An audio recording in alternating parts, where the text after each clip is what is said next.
మీరు ఏ పత్రికనే తీసుకోండి భాయ్ సార్, ప్రతి పత్రికలో నేను చూస్తున్నా, అయితే ఫ్రంట్ పేజో లోపల పేజో కానీ వార్తలు ఉన్నాయి ప్రజలు విషజ్వరాలతో బాధపడుతున్నారని.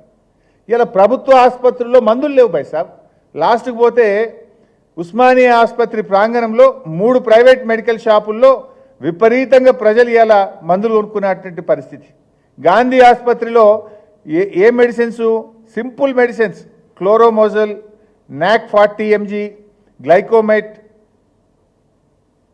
ఫ్లెకన్జోల్, పారాసిటమల్ లిక్విడ్ 10 mg, అటినాస్ 10 mg, సారావెట్ క్రీమ్, ఆయింట్మెంట్, అమెక్సోక్లిప్, పెంటాష్ డిజైన్, కాళ్ళ నొప్పులు కీళ్ళ నొప్పుల మందులు, ఈ మందులు లేవు దవాఖానలో.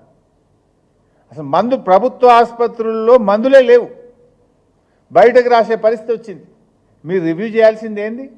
ప్రజల ఆరోగ్యం కంటే ముఖ్యమైనది ఏంటిది? ఇవాళ ఎక్కడ చూసినా రాష్ట్రంలో పూర్తిగా పారిశుద్ధ్యం పడకేసింది. గ్రామాల్లో కానీ మున్సిపాలిటీల్లో ఎక్కడ కూడా చెత్త ఎత్తే పరిస్థితే లేదు. జిహెచ్ఎంసీ కమిషనరే చెప్తుంది కదా, నా ఇంట్లోనే 3 రోజులు చెత్త ఎత్తలేరని.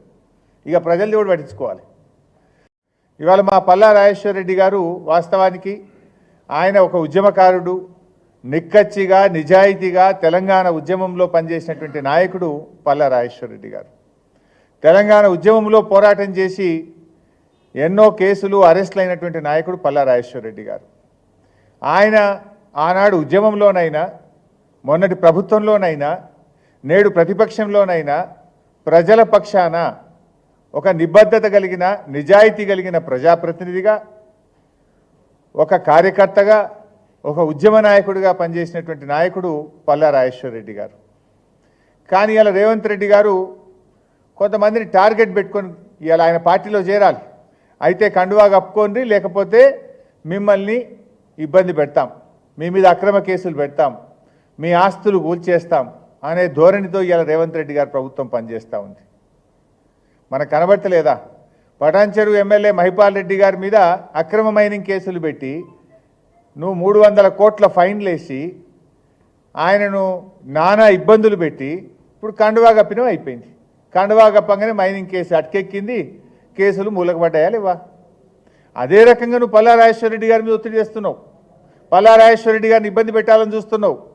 కానీ ఆయన నిక్కచ్చిగా నిజాయితీ కలిగిన, నిబద్ధత కలిగిన నాయకుడు కనుక ఇవాళ ఆయన మీద ఎన్ని కేసులు? పల్లా రాజేశ్వర రెడ్డి గారి మీద ఈ ప్రభుత్వం వచ్చిన తర్వాత ఇప్పటి వరకు 6 కేసులు పెట్టినారు.